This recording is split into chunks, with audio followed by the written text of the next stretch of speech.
नमस्कार। आकाशवाणी श्री विजयपुरम से प्रस्तुत है प्रादेशिक समाचार।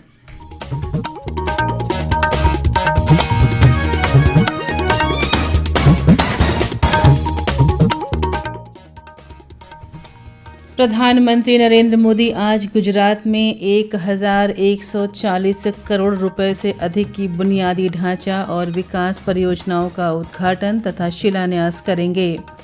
पंचायती राज मंत्रालय आज नई दिल्ली में आदर्श युवा ग्राम सभा पहल का शुभारंभ करेगी। इस दौरान प्रशिक्षण मॉड्यूल और MYGS पोर्टल का भी अनावरण किया जाएगा।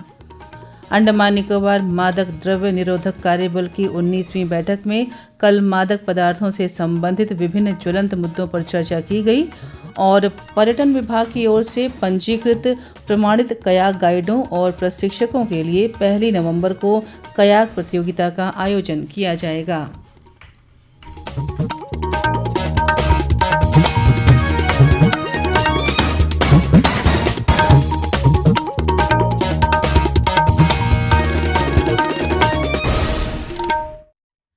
सुबह के समाचारों के साथ मैं पूजा सिंह।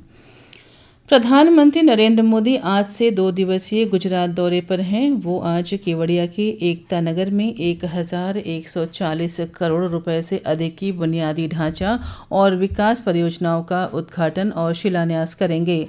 इन परियोजनाओं में राजपीपला में बिरसा मुंडा जनजातीय विश्वविद्यालय वामन वृक्ष वाटिका शामिल है। इसके अलावा श्री मोदी भारत के शाही राज्यों के संग्रहालय, खेल परिसर, शूल पाटेश्वर घाट के पास जेटी विकास और स्टैच्यू ऑफ यूनिटी पर ट्रेवलर्स सहित विभिन्न परियोजनाओं की आधारशिला रखेंगे। प्रधानमंत्री कल राष्ट्रीय एकता दिवस समारोह में भाग लेंगे और सरदार वल्लभ भाई पटेल की जयंती पर उन्हें पुष्पांजलि अर्पित करेंगे। वो समारोह के दौरान एकता दिवस शपथ और एकता दिवस परेड में भी भाग लेंगे। इसका मुख्य आकर्षण BSF का मार्चिंग दस्ता होगा, जिसमें रामपुर हाउंड्स और मुधोल हाउंड्स जैसे विशेष रूप से भारतीय नस्ल के कुत्ते शामिल होंगे। श्री मोदी आरंभ 7.0 के समापन पर 100वें फाउंडेशन कोर्स के प्रशिक्षु अधिकारियों से भी बातचीत करेंगे। इस बीच कल द्वीपों में भी सरदार वल्लभ भाई पटेल की 150वीं जयंती पर राष्ट्रीय एकता दिवस मनाया जाएगा। इस अवसर पर नेताजी स्टेडियम से सुबह 6 बजे से रन फॉर यूनिटी का आयोजन किया गया है। केंद्रीय मंत्री डॉक्टर मनसुख मांडविया ने कहा कि सरदार वल्लभ भाई पटेल इस देश के लिए एक विरासत, विचार और संस्था हैं।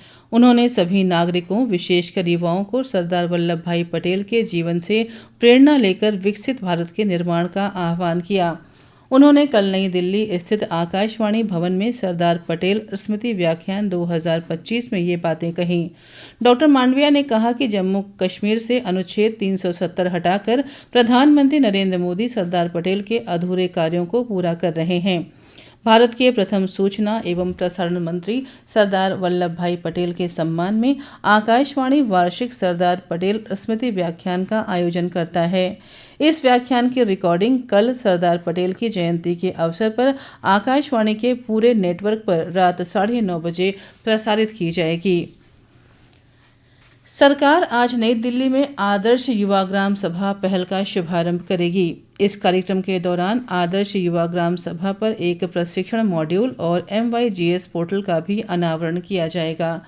पंचायती राज मंत्रालय ने बताया कि इस पहल का उद्देश्य जन भागीदारी को मजबूत करना और छात्रों को ग्राम सभा सत्रों में शामिल करके सहभागी स्थानीय शासन को बढ़ावा देना है। मंत्रालय ने यह भी बताया कि इस पहल की शुरुआत देश भर के 1000 से ज़्यादा स्कूलों में की जाएगी। प्रधानमंत्री नरेंद्र मोदी सरकार द्वारा 22 सितंबर को कई क्षेत्रों में वस्तु और सेवा कर GST दरों में कटौती के साथ GST बचत उत्सव की शुरुआत हुई थी। इससे पूरे देश के नागरिकों को लाभ हुआ है। रोज़मर्रा की वस्तुओं में नई GST दरों से आम लोगों को काफ़ी फायदा मिल रहा है। ये GST के इम्प्लीमेंटेशन से, जिसमें जो 28% में जो स्कूटर, मोटरसाइकिल, कार ये सब था, ये जो मोटरसाइकिल 350 सीसी इंजन तक का जो व्हीकल है उसमें 18% ला दिया गया है। तो उसमें 10% डायरेक्टली जीएसटी का बेनिफिट ये कंज्यूमर को मिलेगा। जहां तक अंडमान के वासियों का सवाल है, अंडमान के वासियों में, यहाँ अंडमान में मोटरसाइकिल जो है हर जरूरत का लग्जरी आइटम ना होते हुए ये एसेंशियल आइटम है, क्योंकि यहाँ पब्लिक ट्रांसपोर्ट उस सुविधा तक अभी प्रोवाइड नहीं है। ट्रेन नहीं है, मेट्रो नहीं है, या बस भी उस हिसाब से नहीं है। ऑटो रिक्शा भी ज्यादा चार्जेस करता है, तो लोग अपना टू व्हीलर ही को ज्यादा, जो निम्न वर्ग के लोग हैं या मीडियम क्लास के जो लोग हैं, जो नौकरी पेशा लोग हैं अपने घर से नौकरी आने में, तो उसमें उनको ये जो 28% से 18 करने से डायरेक्टली टैक्स में एक 10% का बेनिफिट मिलता है। उन लोग अभी तक का जो बाइक को अगर 1 लाख रुपए में लेता है तो एक 10,000 रुपया उसमें उनको बेनिफिट होना चाहिए। उसके अलावा बहुत सारे जो जरूरतमंद के आइटम है, जो एसी, टीवी, फ्रिज,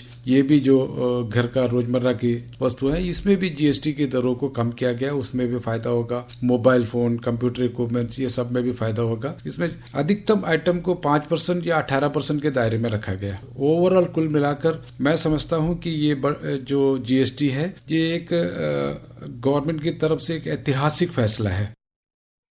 प्रादेशिक समाचार आप आकाशवाणी श्री विजयपुरम से सुन रहे हैं। समाचारों में आगे प्रमुख है मादक द्रव्य निरोधक कार्यबल की बैठक और कयाक प्रतियोगिता का आयोजन।